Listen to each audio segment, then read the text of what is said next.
अंतरीची घेतोय घडी पाहे जोडी भावाची देव सोयरा सोयरा देव सोयरा दिनाचा आपुल्या वैभवे शृंगारावे निर्मळे देव सोयरा सोयरा देव सोयरा दिनाचा तुका म्हणे जय सवे प्रेम द्यावे प्रीतीचे देव सोयरा सोयरा देव सोयरा दिनाचा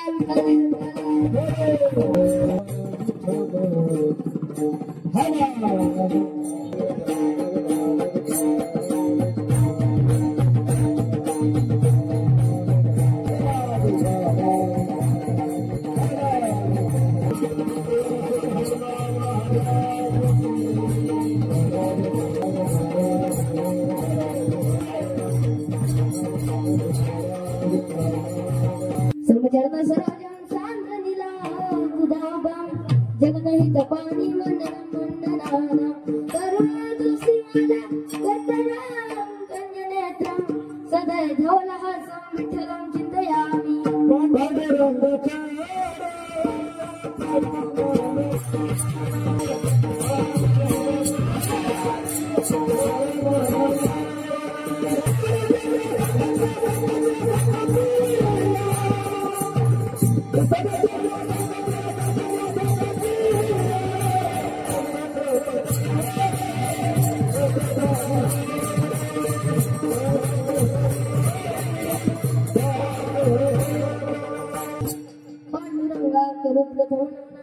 दुसरे चरण संताची त्यांच्या कृपादाने कथेचा विस्तारू बाबाजी सद्गुरु दास तुकाराम जन मार्तल्य वेगम जितेंद्र मुदिमतां वरिष्ठं माता जीवं मानरियुक्तं मुख्यं श्रीरामदूतं शरणं प्रपद्ये वसुदेवसुतं देवं कंसचारूरमर्दनं देवकी परमात्मनं कृष्णं वन्दे जगद्गुरु ओम नमो ज्ञानेश्वर करुणाकर दयाळा तुमचा अनुग्रह लाभला पावन झालो चराचरी नमो सद्गुरु तुकया ज्ञानदीपा नमो सद्गुरु सच्चिदानंद रूपा नमो सद्गुरु भक्त कल्याण मूर्ती नमो सद्गुरु भास्करा पूर्ण करते त्यांची गेली स्मरण होय सकल विद्यांची आदि करता ते बंधू श्री जन्म सद्गुरूंचे ते नमस्कार नियता आन पवन कुमार आन पवन कुमार हमारे हरि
प्रस्तुत प्राप्त प्रसंगी कीर्तनारूपी सेवा करता निवडलेला अभंग जगद्गुरु श्री तुकाराम महाराज यांचा 4 जन्मात आधीचे गोड अभंग आहे विठाला अभंग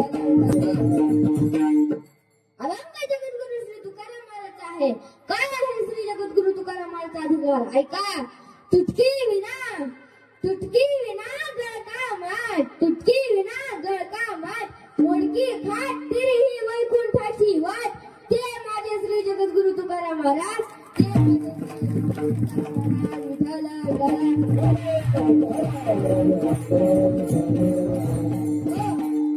अजून सांगू इंद्रायणी भूमीला पडलेला गोड स्वप्न म्हणजे माझे श्री जगद्गुरु तुकाराम महाराज अनेक वारकरी संप्रदाय शिस्त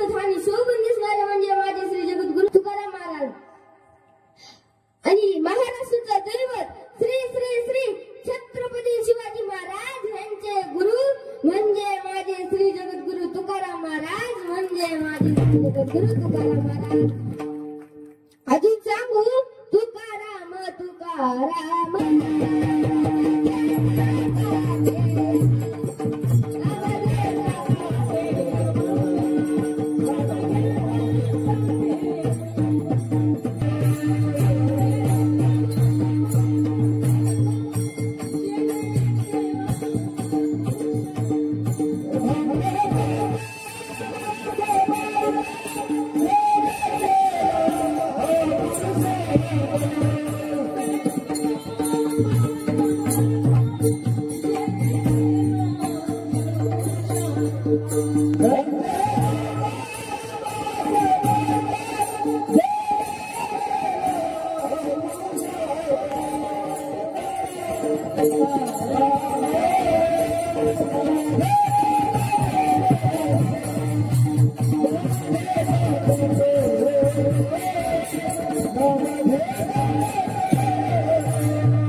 अशा ठिकाणी महात्म्याचा अभंग सेवेसाठी निवडलेला.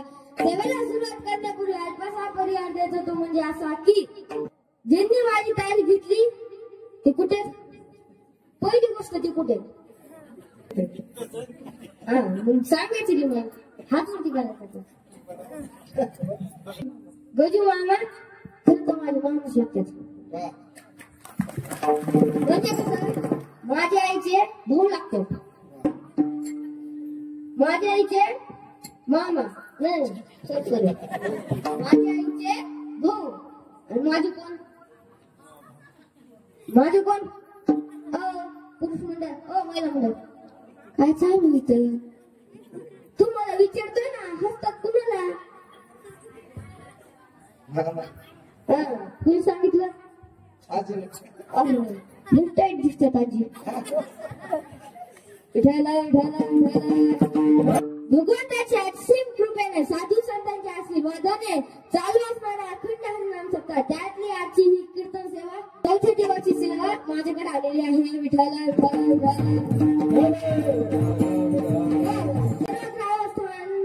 सहकार्याने माझं कीर्तन ठेवलं नाही तर माझा इथे ठेवलं.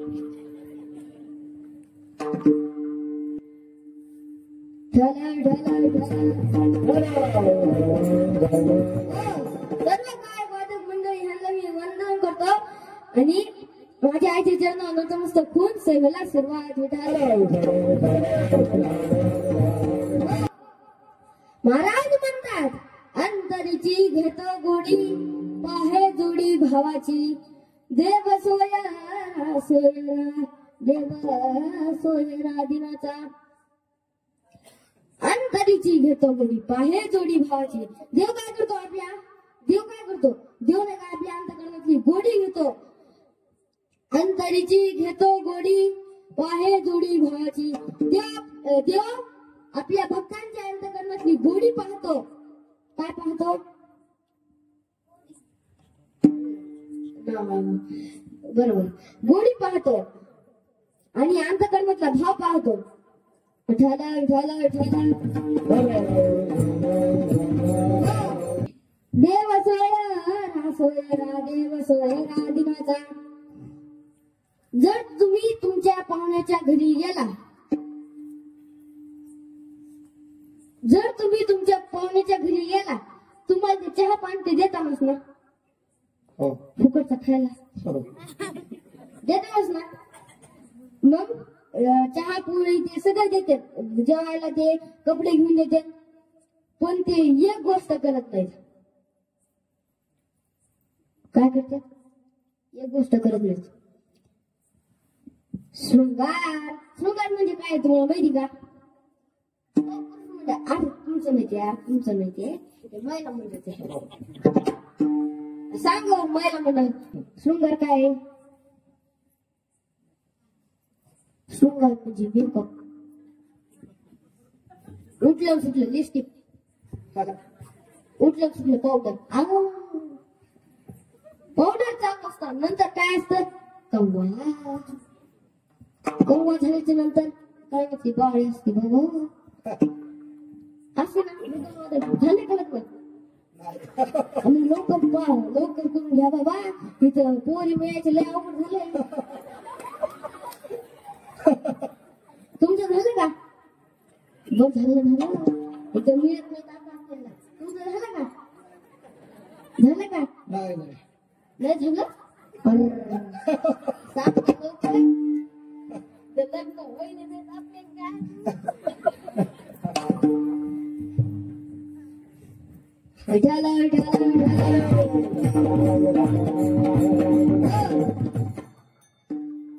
शृंगार म्हणजे मेकअप.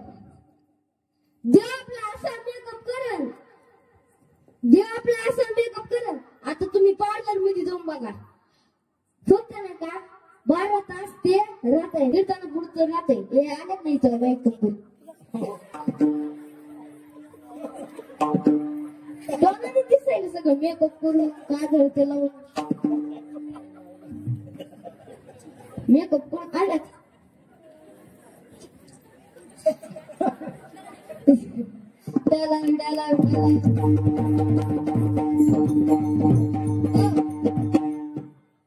देव आपला असा शृंगार करेल, कोणत्या पार्लर मध्ये सुद्धा नाही भेटणार. आपुल्याचं वैभव शृंगारावे निर्मळ. शेवटचे चरण श्री जगद्गुरु तुकाराम महाराज म्हणतात, तुका म्हणे जेवी सवय प्रेम द्यावे प्रीतीचे. देव आपल्या सोबत जेवायला बसतो, आपल्या बाजूला बसून जेवण करतो. तुका म्हणे जेवी सवय प्रेम द्यावे प्रीतीचे, आणि आपल्या खूप सारं प्रेम सुद्धा करतो. विठ्ठल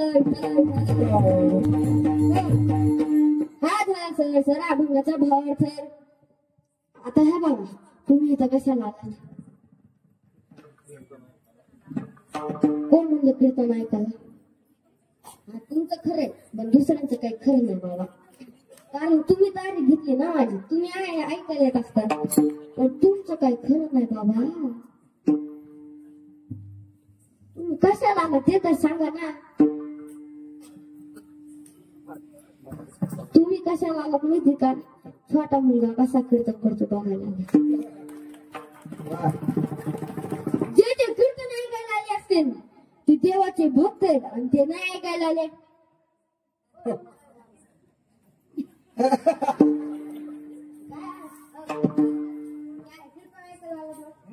तुमचं खरं असतं, हे यांचं काही नाही बाबा.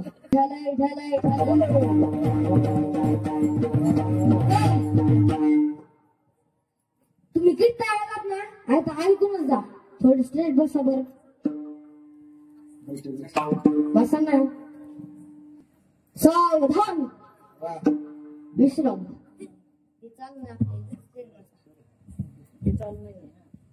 स्ट्रेट बसा. हा तुम्ही तिथं जायला पाठ नका मला. स्ट्रेट बसायचं सांगितलं. स्ट्रेट बसा.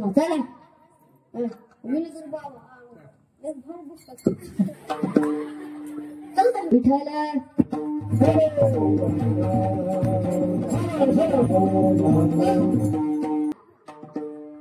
मी असं का कीर्तन बोललो, काहीतरी घेऊन जा. पुढचं राहिलं मला बोलायचं. एकदम माझी चप्पलच घेऊन गेलं. आता नवीन घेतली. आता कोणी चोरू नका बाबा. चोरू नका, आताच नवीन घेतली. विठाला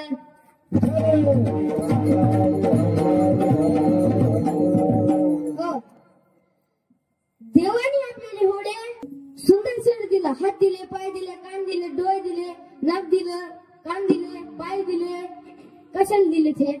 दे दे दिला दे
कसं लिहिलेत?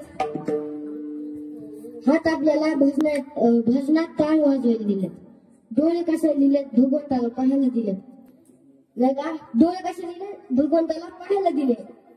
पाय कसे दिले? तीर्थयात्रेला जाण्यासाठी दिले.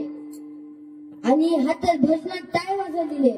कान कसे दिले? भगवंताचं भजन ऐकायला दिले. आणि नाक कसे दिलं?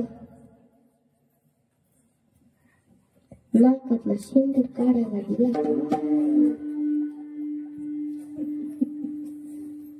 असं बी काय नाही, नाकातून श्वास घेता येते.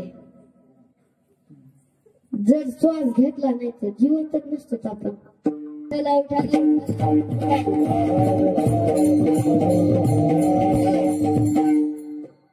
देवाने आपल्याला एवढं सुंदर शरीर दिलं, म्हणून देवाला आपल्या ह्या हृदयामध्ये बसवलंच पाहिजे. मी तुम्हाला एक महाभारतातलं दृष्टांत सांगतो. कौरव आणि पांडव यांचं युद्ध होणार होतं आणि कृष्ण कन्हैया हे युद्ध थांबवण्यासाठी हस्तिनापूर मध्ये आले. आणि आल्याच्या नंतर जसे ते हस्तिनापूर मध्ये आले, तिथे सगळे जणांनी त्यांना नमस्कार केला आणि आतमध्ये बोलिलं. आणि दुर्योधन बी तिथंच होता. आणि दुर्योधन कशी कृष्ण कन्हैया गेले आणि बोलू लागले, दुर्योधन हे नाही का युद्ध थांबव, जर तू हे युद्ध थांबिलं नाहीस तर नाही का आपल्या ह्या राज्यातील नाही का माणसं मारले जाते, आपले प्राणी मारले जाते, खूप मोठे जुलूम मारले जाते. म्हणून नाही का हे तू नाही का हे युद्ध थांबव, जर थांबिलं नाही तर खूप जण मारले जाते. दुर्योधन बोलला, मी हे युद्ध कधीच नाही थांबविणार, कधीच नाही थांबविणार. विठाला दुर्योधन बोलला, मी हे युद्ध कधीच नाही थांबविणार. आता कृष्ण कन्हैया बोलला दुर्योधनला, बर पांडवांना नाही का अर्ध राज्य तरी देऊन टाक. दुर्योधन बोलला, मी कधीच हे देणार नाही, राज्य कधीच देणार नाही. मग कृष्ण कन्हैया बोलला, बर 5 गाव तरी दे. दुर्योधन तडबडला आणि बोलू लागला, मी त्याला 5 गाव तर काय, सिंहावर टाकावर बसणारी एवढी माती सुद्धा देणार नाही, सिंहावर टाकावर बसणारी एवढी जमीन सुद्धा देणार नाही. कृष्ण कन्हैया निघू लागलं. त्याचं काय काम होतं तिथं काहीच काम नव्हतं ना. दुर्योधन बोलू लागला, कृष्ण कन्हैया तू कुठे जायलास? तुझ्यासाठी एवढं छान छान पकवान बनवलेत, मग तू जेवूनच जा ना. कृष्ण कन्हैया बोलला, मला पहिल्यापासूनच आमंत्रण आलेलं म्हणून मला तिथं जेवायला जावं लागलं. मग दुर्योधन बोलला, तुला कुणाच्या घरी आमंत्रण आलेलं आहे? मग नाही का कृष्ण कन्हैया बोलला, मला नाही का विदुर काकाच्या घरी आमंत्रण आलेलं आहे. आणि विदुर काका त्याच गर्दीत होते. आणि ते विदुर काकांनी ऐकलं आणि त्यांच्या पत्नीला कोपऱ्यात घेऊन गेले आणि बोलले, नाही का आपल्या घरी कृष्ण कन्हैया परमात्मा येणार आहेत, घरी चल आणि लवकर नाही का छान छान पकवान बनव, सारव ते सगळं कर. मग ते गेले, सगळं घर सारवलं, रांगोळी केली. आणि नंतर कृष्ण कन्हैया जसे कृष्ण कन्हैया आले, विदुर काका गेले होते आणि बोलले होते, ह्या कृष्ण कन्हैयाला ह्या पाठावर बसव आणि छान छान केळी खाऊ घाल. मग नाही का विदुर काका गेले, थोडे फळ आणायला गेल्याच्या नंतर आता कृष्ण कन्हैया आले आणि बोलू लागले, काकी दरवाजा खोलिये ना, दरवाजा खोलिये ना. मग नाही का सुलभा माताला वाटलं आता हे कृष्ण कन्हैयाच असते. दरवाजा खुशी गेली आणि गेल्याच्या नंतर जसा दरवाजा खोलला, मग नाही का कृष्ण कन्हैयाची नजर आणि सुलभा माताची नजर मिळू लागली. आणि 5 मिनिटे तसंच बघू लागली. आणि झाल्याच्या नंतर मग सुलभा माता ध्यानात आली आणि बोलू लागली, या कृष्ण कन्हैयामध्ये कृष्ण कन्हैयामध्ये आले. आणि सुलभा माता त्यांच्या पुढे गेली आणि गेल्याच्या नंतर स्वतः पाटावर बसली आणि का कृष्ण कन्हैयाला खाली बसवलं. आणि विदुर काका बोलले होते, कृष्ण कन्हैयाला पाटावर बसव आणि त्यांना केळी खाऊ घाल. आता सुलभा माताने केळी घेतली, केळी जशी सोडली, साल्ट काढलं आणि काढल्याच्या नंतर साल्ट पुन्हा दिलं, कृष्ण कन्हैयाला दिलं आणि स्वतः गावात खाऊ लागले. कातडा कोण खाऊ लागला? कृष्ण कन्हैया खाऊ लागले. कृष्ण कन्हैया खाऊ राहिले जस काय नाही का बस स्टँडच्या बकरीचा कृष्ण कन्या दुसरा माणूस देत राहिलं खात राहिलं चालूच आहे. आणि नंतर कृष्ण कन्हैयाला खूप गोड लागत होतं. आणि नंतर विदुर काका आले आणि बोलले हे काय चालू आहे. सुलभा माता त्याला धावण्यात आली आणि कृष्ण कन्हैया बी धावण्यात आले आणि सगळेजण दोघही जण उठले आणि कृष्ण कन्हैयाच्या खाली सगळे लागले होते. सगळं लागलं होतं आणि ते पुसू लागले. आता सुलभा माता सॉरी म्हणू लागली. तेव्हा सॉरी होत का? सॉरी होती का तेव्हा? सॉरी नव्हतच ना. मग नाही मी चुकीचं झालं माझं, मी सॉरी म्हणतो, मी तुम्हाला सॉरी म्हणतो. त्याच जमान्यात होतं मला तुम्ही माफ करा.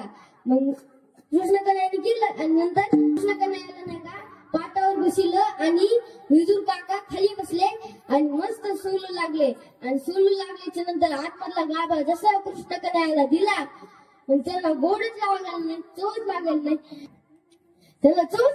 मग ते काय झालं माहिती का?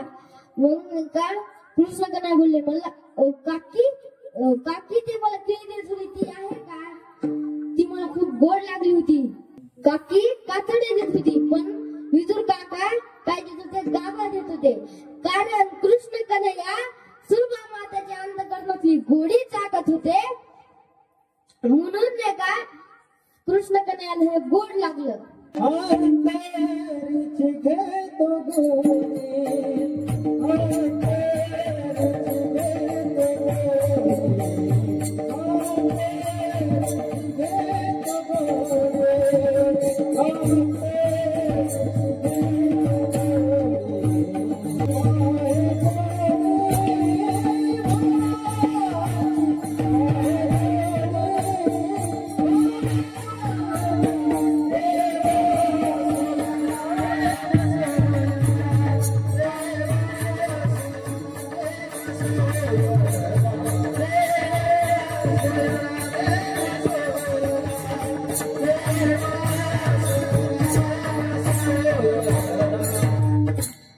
अंतरीची घटो गोडी पाहे जोडी भावाची देव सोयरा सोयरा देव सोयरा दिनाचा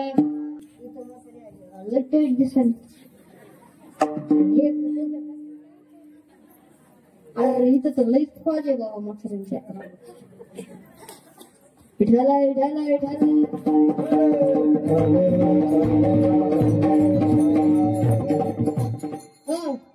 बघा मला हे उचलत नाही. कसं माझं माहिती का? गाडीनं बॉडी अंगाची गाडी. आता हे बघा पकवायचं त्यांचे कसे हात असते त्यांचा पाहिलं वर धाग नव्हता खिस्ता घिता हे बी शिकायचं काही सोपं नाहीये.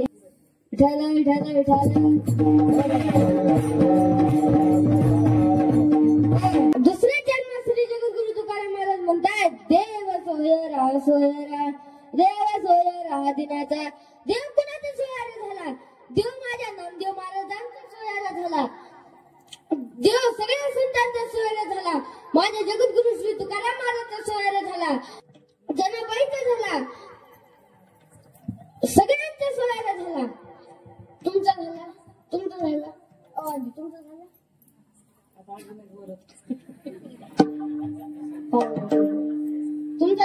सगळ्यांचा झाला ना. माझं नाही झालं म्हणजे मी एकटाच राहिलेलो. होईल माझा बी होईल. मग थोडं थांबा लागेल. मी अजून छोटा बाळ आहे. विठालाय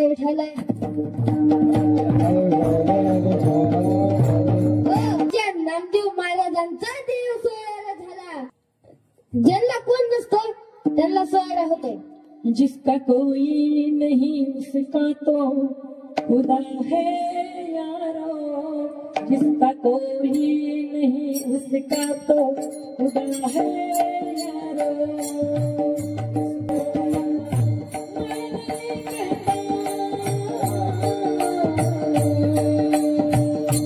मैं नहीं कहता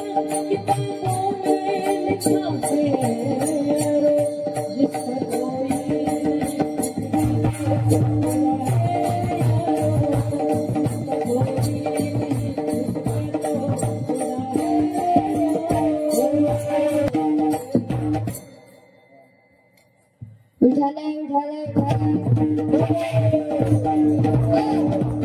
देव माझ्या नामदेव महाराज मामा झाला आणि मामा बनून लग्न जमलं. आता ह्यांचा विषय पडला होता आणि ह्यांचा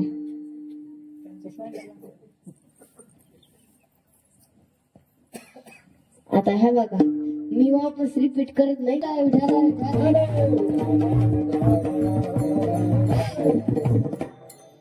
देव सोयरा दिनाचा नामदेव महाराजांचा मामा झाला आणि मामा बोलून नामदेव महाराजांचं लग्न जमलं. नंतर दुसरं काय असतं तर पुढचं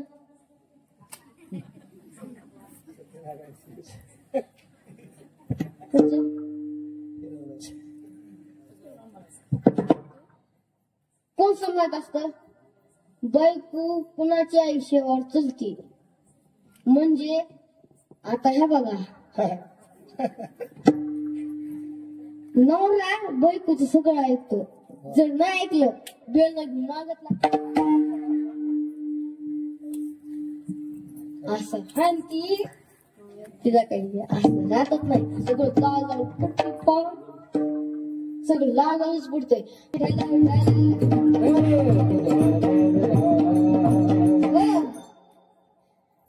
देव सोयरा अभंगाचं दुसरं चरण.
सोयरा देव सोयरा दिनाचा. तिसरा जन्म श्री जगद्गुरु तुकाराम महाराज म्हणतात आपल्याच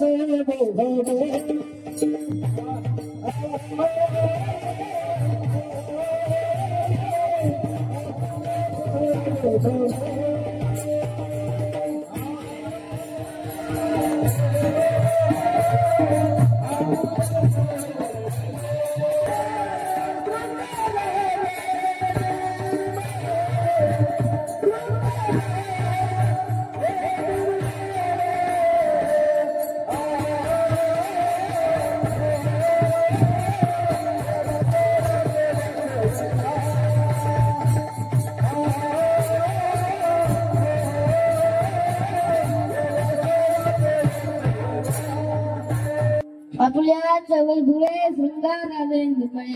देव आपल्या जीवनाचा शृंगार करतो.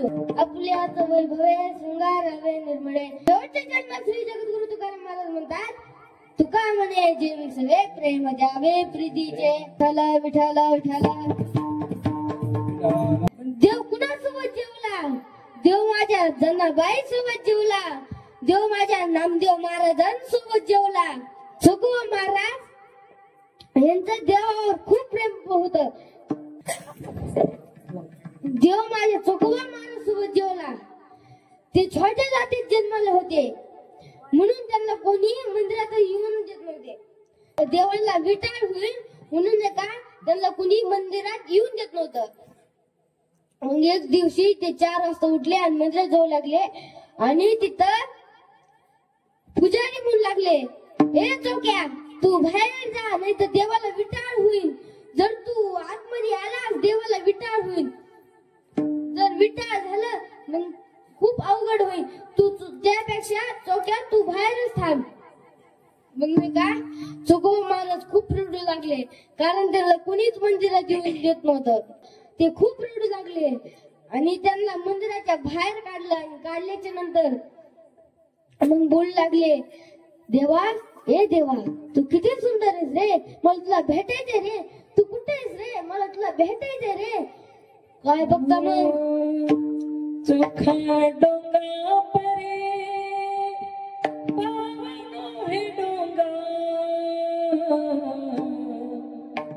चोखा डोंगा परे भावनो हे डोंगा.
चोकोबा महाराजला कुणीच मंदिरात घेऊन देत नव्हतं. मग काय बघता मग नाही का विठेवरचा पांडुरंग देव जशी उडी मारली चोकोबा महाराज पशी पोचले. पोचल्याच्या नंतर दोघांनी घट्ट मिठी मारली आणि नाही का खूप रडू लागले आणि खूप रडू लागले. आणि पांडुरंग देव बोलले नाही का जे संसारासाठी रडत असतो ते दिवसभर रडतच असतो आणि ते देवासाठी रडत असतो त्याला कधीच रडायची वेळ येत नाही. मग तिथं 2-4 माणसं होते. तिथं चोकोबा महाराज मंदिराच्या बाहेर बसले होते. मग ते माणसं बोलू लागले, अरे हे चौक्या कुणाशी बोलतोय, हे बघा इथं समोर तर कोणच नाही. त्यांची भक्ती असती त्यांना देव दिसतो. आणि चोकोबा महाराजाला देव दिसला कारण त्यांची देवावर भक्ती होती म्हणून त्यांना देव दिसला. आणि दिसल्याच्या नंतर देव बोलू लागला, चोका ए चोका मी आज रात्री तुझ्या घरी जेवायला येईन. मग तिथून पांडुरंग देव गेले. गेल्याच्या नंतर चोकोबा महाराज खूप लवकर घरी गेले. आणि गेल्याच्या नंतर त्याच्या पत्नीला बोलला नाही का तू नाही का काहीतरी खायला बनव. मग नाही का आता खायला तर काहीच नव्हतं, फक्त नाही का दही आणि भात होत. मग जसे देव प्रकट झाले तिथं बसले आणि बसल्याच्या नंतर जेवायला जसे बसले दही आणि भात त्यांच्या बाजूला बसून पांडुरंग देव बसले आणि चोकोबा महाराज त्यांच्या बाजूला बसले. पांडुरंग परमात्मा ते सोबतच जेवू लागले. तुका माने जेवे सावे, तुका माने जेवे सावे.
अजून कुणासोबत देव जेवला ऐका.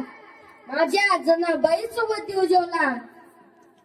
जनाबाई नाही का नामदेव महाराजांच्या घरी दासी म्हणून काम करत होती. ती 14 माणसांचं जेवण करायची, एकटीच नाही करायची, देव बी होता तिच्यासोबत. जनाबाई एकदा पंढरपूरला गेली, वापस कधीच नाही आली.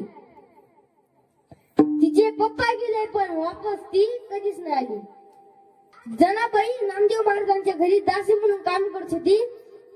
नंतर देव बी तिला काम करत होता. तेव्हा का जनाबाई झाडून घ्यायची ना झाड लोट करे जणे केर भरे चक्र पाणी तुळशीच्या बनी जणी उठले रे तुळशीच्या बनी जणी उठले रे.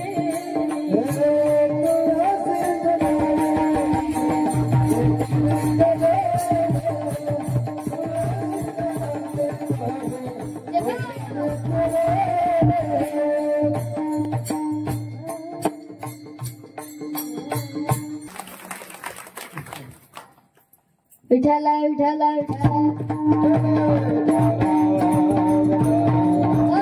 थोड्या टाळ्या वाजवचा, थोड्या टाळ्या वाजवचा. थांबा थांबा थांबा, मी पहिली गोष्ट सांगितलं का टाळ्या वाजवायचं. तेव्हा चांगलं वाटतं ना, तेव्हा टाळ्या वाजवायच्या. तेव्हा आपण टाळी वाजवत तेव्हा आपलं ब्लड सर्क्युलेशन होतं. मग नाही का तेव्हा आपण टाळी वाजवत तेव्हा नाही का आपलं हार्ट अटॅक 99% कमी होतं.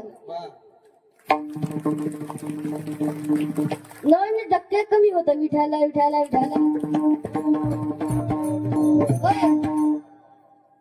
जनाबाई तवा झाडून घ्यायची, तवा देव सुपलीमध्ये भरायचा. जनाबाई पोळ्या बनवायची ना, पोळ्या बनवून लागायचा. देव पोळ्या बनवून लागायचा.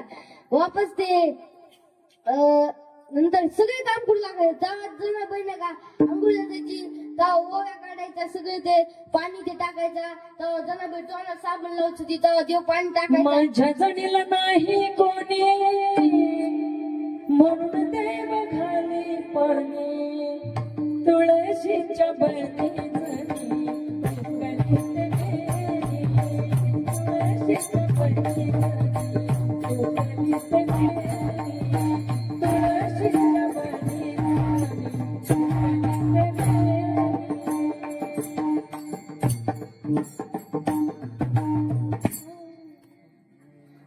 तेव्हा जनाबाई आता ही हो ते काय जसं ते काढलं डोक्यातलं तू काढलं माझ्या जनाबाईच्या डोक्यात जातो कुचुंबर करायचा. देव नाही का सगळं मारूनच टाकायचं त्याला. कारण असंच मारून टाकायचं. आता जनाबाई जळू टाकायचा, ते सगळं करायचं, असं असं करायचं. तेव्हा नाही का आता जनाबाईनी 14 माणसांचं जेवण बघितलं. तिला तर कधी कधी अर्धीच भाकरी राहती हो, तिला कधी कधी तर चतकोरच भाकरी राहती हो. आणि तेव्हा अर्धी भाकरी राहती. देव नाही का जनाबाई पशी येतो आणि बोलतो नाही का मला चतकोर भाकरी दे ना जणे, चतकोर भाकरी दे ना जणे.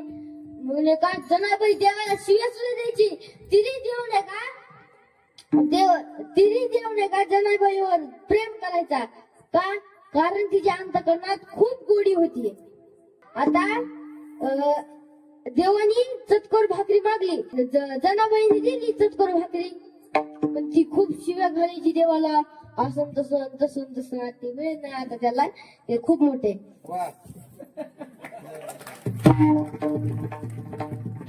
हे बघा आता आपल्याकडे वेळ आहे नाही, थोडा वेळ समजतो. पूर्ण विराम. ज्ञानेश्वर